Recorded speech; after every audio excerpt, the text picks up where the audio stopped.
नमस्कार, आप देख रहे हैं स्टार सिटी न्यूज़। में इस वक्त मौजूद हूं दिल्ली के शालीमार बाग विधानसभा पीतमपुरा वार्ड 57 में। इस वक्त हमारे साथ मौजूद हैं एडवोकेट बबीता एलावत जी, जो कि सदर विधानसभा बीसीआई से। स्वागत है मैम आपका पहले स्टार सिटी न्यूज़ में। धन्यवाद बहुत बहुत।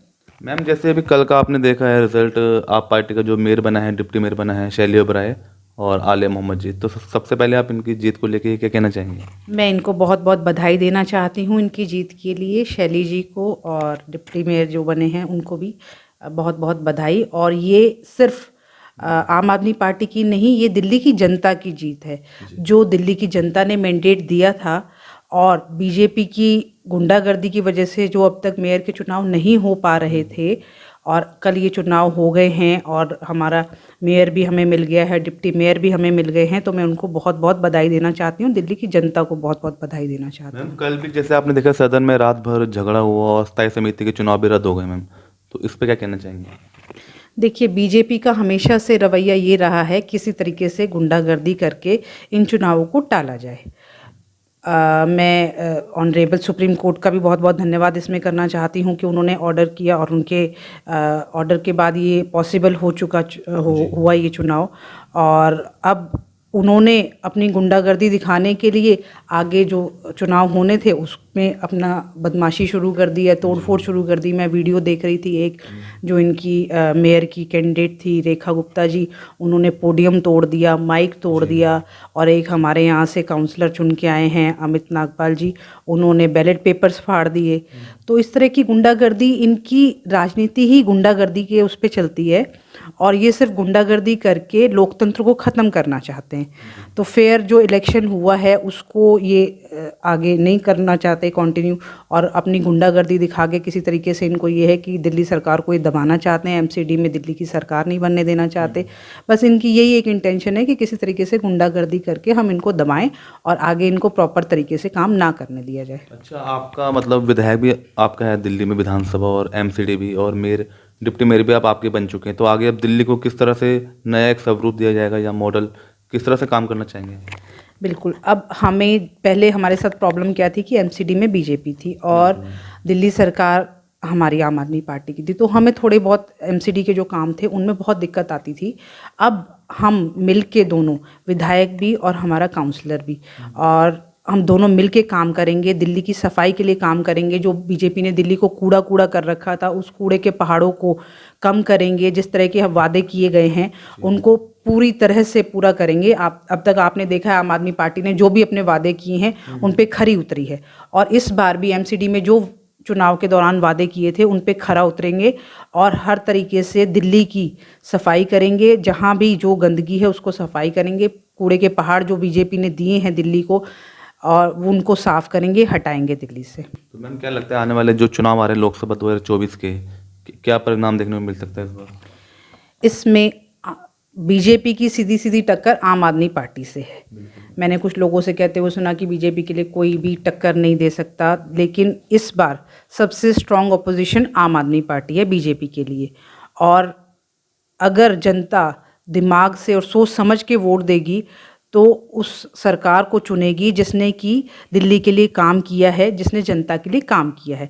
मेरी जनता से भी यही अपील है, आप सिर्फ जुमलेबाजी की सरकार को ना चुनें, ऐसे लोगों को ना लेके आएँ जो बड़ी बड़ी बातें करते हैं और जनता को सिर्फ उन्होंने महंगाई दी है, लूटा है, और अपने चंद पूंजीपति दोस्तों को उन्होंने अरबपति करोड़पति बना दिया। लाखों करोड़ों का लोन दिला के उनको उन्होंने अरबपति बना दिया, और आम जनता की जेब से जो ये पैसा जा रहा है टैक्स के रूप में, हर चीज़ पे टैक्स लगा दिया और हर चीज़ इतनी महंगी कर दी है कि आम जनता का जीना मुश्किल हो गया।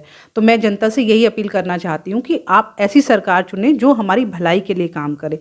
जैसे शिक्षा के लिए, स्वास्थ्य के लिए दिल्ली सरकार ने कितना अच्छा काम किया है, और आगे आने वाले समय में भी जब भी आप जनता ने हमें मौका दिया, हम और इससे बेहतर करके दिखाएंगे। तो जनता सोच समझ के वोट दे और उस सरकार को चुन के लाए जो जनता की भलाई के लिए काम करता है, ना कि उस सरकार को जो सिर्फ बड़े बड़े वादे करते हैं और जनता से सिर्फ पैसा लूटने का काम करते हैं। टैक्स के ज़रिए जनता से पैसा लूटा जाता है और फिर अपने चंद पूंजीपति दोस्तों को लाखों करोड़ों का लोन दिला देते हैं। अच्छा, बेसिक आपके पीतमपुरा वार्ड में जैसे हम मौजूद हैं, बेसिक क्या हालात हैं मैम इस क्षेत्र के आज? पीतमपुरा में वैसे तो पिछले 15 साल से एमसीडी का ही राज था, और अनफॉर्चुनेटली हमारे वाले वार्ड में इस बार फिर से बीजेपी के काउंसलर, जो मैंने अभी आपको बताया, अमित नागपाल जी, जो कल वहाँ पे बदमाशी भी कर रहे थे, जिन्होंने बैलेट पेपर फाड़े हैं, तो वो फिर से वो इलेक्ट होके आ गए हैं। तो पीतमपुरा में वैसे तो पिछले 15 साल से एमसीडी में कोई काम नहीं हुआ है। और इस बार देखिए क्या, मुझे तो नहीं लगता है कि जब पिछले 15 साल में बीजेपी ने आज तक कुछ काम नहीं किया तो अब आने वाले टाइम में क्या काम करेगी। अच्छा, वैसे आप मैम पेशे से आप एडवोकेट भी हैं, तो कहीं ना कहीं कानूनी सलाह भी आप देती हैं, तो लोगों की आप किस तरह मदद कर रही हैं? मैं जैसे भी गरीब लोग होते हैं जो एडवोकेट्स नहीं हायर कर सकते या जो फीस नहीं दे सकते हैं एडवोकेट्स की, मैं उनको फ्री लीगल एड प्रोवाइड करती हूँ। उनके लिए एज ए प्रोबोनो मैं उनके लिए काम करती हूँ। और जैसे अभी आपने एक इंसिडेंट सुना होगा, पीछे शालीमार बाग में एक इंसिडेंट हुआ था जिसमें कि दिल्ली पुलिस के साथ ही झगड़ा हो गया था झुग्गी वालों का। स्लम में जो लोग रहते हैं, गरीब लोग थे, वो बहुत ही गरीब लोग थे, और उनको पुलिस वालों ने रात को सबको घरों से उठा लिया था। उसमें 30 लोगों को अरेस्ट किया था जिनकी बेल मैंने कराई थी। और इस तरीके से जो भी गरीब लोग होते हैं, जो जिनके पास फाइनेंशियली कोई ऐसा सपोर्ट नहीं है या वो एडवोकेट्स की फ़ीस नहीं दे सकते हैं, मैं उनकी फ्री ऑफ कॉस्ट हेल्प करती हूँ कोर्ट में। और इसके अलावा मैम आपको और कोई जैसे एनजीओ चला रही है उसके माध्यम से? मैं एनजीओज़ से जुड़ी हुई हूँ, काफ़ी सारे एनजीओज़ हैं जिनसे मैं जुड़ी हुई हूँ, जो मैं अपनी तरफ से उन लोगों के लिए कर सकती हूँ वो मैं हेल्प करती हूँ। लास्ट में जैसे कि एक छोटा सा कोई मैसेज, कोई अपील अपनी आप जनता में देना चाहेंगे? मैं आपको होली की बहुत बहुत शुभकामनाएं देना चाहती हूँ, आप सभी दर्शकों को।